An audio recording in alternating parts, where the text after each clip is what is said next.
I was raised in the little town of Yazoo City, Mississippi. Now, I know that a lot of folks go around the country trying to impress people by claiming to be from Yazoo City. But I really am. Now, when I was a boy, during the Depression, we lived next door to some rich folks. I knew they were rich for two reasons. Number one, they had a cook. Number two, the cook had something to cook. And during the Depression, that was a sure sign of wealth. I was over there for lunch one day, as I tried to be every day. And now don't misunderstand that. Even though there was a Depression on, we certainly had plenty to eat at my house. I know we had plenty because if they ever passed my place for seconds, they'd always tell me, no, you've had plenty. So I know we had plenty. Now the cook brought the biscuits out, and this is not an exaggeration. Those biscuits were not as thick as my wrist was. And I looked at her for a moment. I said, Maud, what in the world happened to your biscuits? She reared back, gave a big old tummy laugh, and said, well, I'll tell you about those biscuits. She said they squatted to rise. But she said they just got cooked in the squat. You know anybody that's getting cooked in the squat? The people who wait for Aunt Matilda to move out, or John to get on the day shift, or the new models to come out, or the new mayor to come in, or for the new advertising campaign to get started. The people who wait on the new senator in Washington, or until inflation slows or the rate of interest come down, the people who wait for changes to take place out there before they do the changing in here are flat going to end up getting cooked in the squat. The rule is simple. You do it now. You do it now. Unfortunately, a lot of people stand in front of the stove of life and they say, now, stove, you give me some heat, then I'll put some wood in you. That ain't the way it works. You got to put something in before you can get anything out. So many times, you know, the employee goes to the employer and says, give me a raise, and I'll start coming to work on time.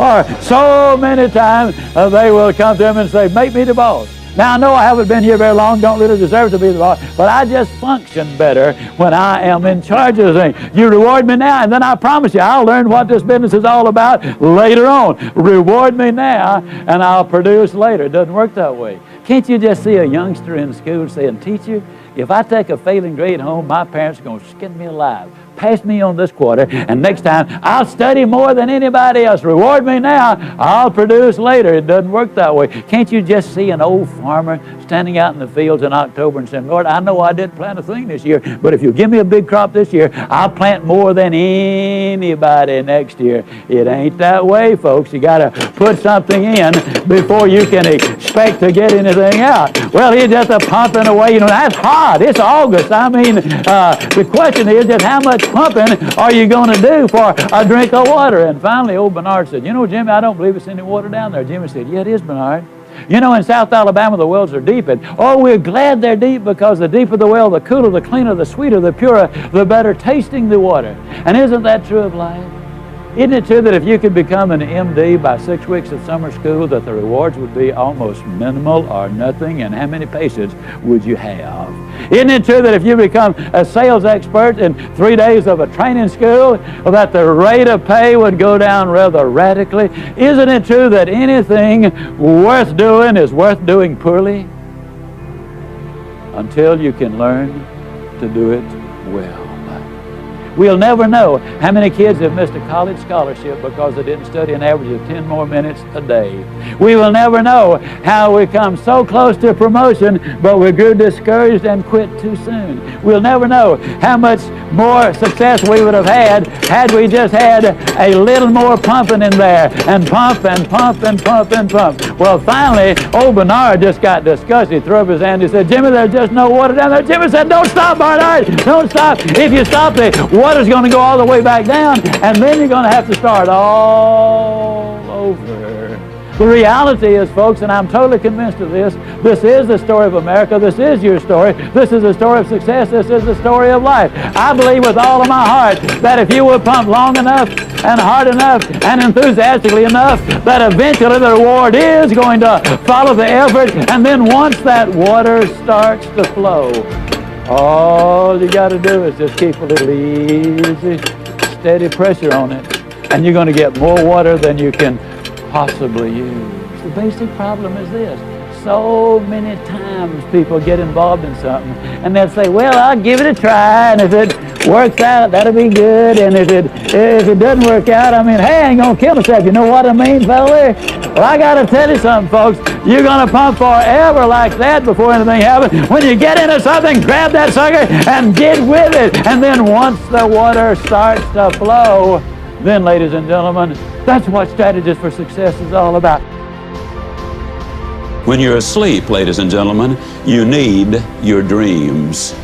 I'm here to tell you that when you're wide awake, you also need your dreams. You must have your goals. You'll never make it as a wandering generality. You must become a meaningful specific.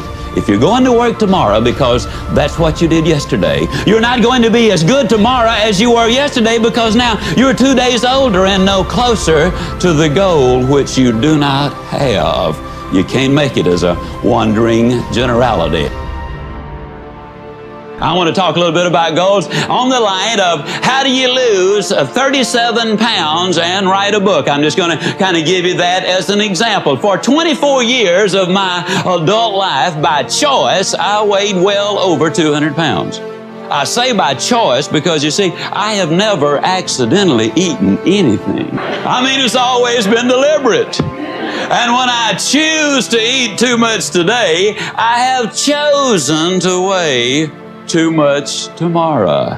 You can choose to set goals and realize your potential, or you can choose not to set them. Now, if you choose not to set them, you got to understand that the consequences are not going to be good down the road. For 24 years, I was going to lose that weight. As a matter of fact, in 24 years, I lost several thousand pounds of weight. How many of you already know exactly what I'm talking about?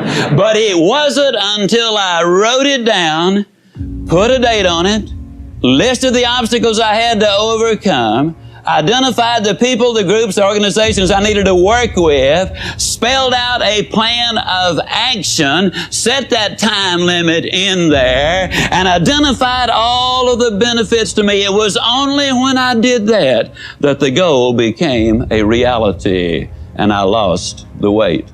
For 10 or 15 years, I was going to write a book. You know anybody who's going to do just a whole lot of things, folks? I was going to write a book. But it wasn't until I got busy writing the book and writing the plans first before the book ever materialized.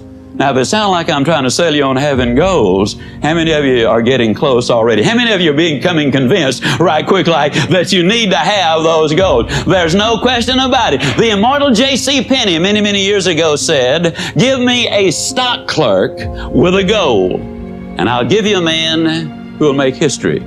But give me a man without a goal, and I'll give you a stock clerk."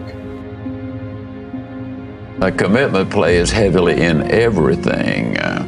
If you've made a commitment, when you hit the rough spots, not if, when you hit the rough spots, your immediate thought is, how can I solve the problem? If you've not made the commitment when you hit the rough spot, whether it's in marriage or education or career or whatever, your first thought is, man, how can I get out of this deal? And so that commitment plays a huge role. And as you know, some people are about as committed as a kamikaze pilot on his 39th mission. I mean, they don't really take it that seriously. I listened to the people who were successful in selling that product. I would learn new things from different ones, new approaches, and that's you must be a constant student. A lot of people are afraid to try anything new because they are afraid that they will be embarrassed until they get good at it. Well, one of my favorite sayings is, the most important thing you can do is to understand that anything worth doing is worth doing poorly, until you can learn to do it well. My first few sales calls were pathetic, but I knew it was worth doing, so I kept after it, My first few speeches were a disaster, but I believed that I could develop into that, so I kept at it until I could do it effectively. And all skills are exactly the same way. No running back that sets the records ever set a record the first time he picked up a football, and you can go right down the line with that. So if it's worth doing and you believe in it, go ahead and fail. And the more times you fail, the closer you get into success, because you should be learning on every simple thing that you do.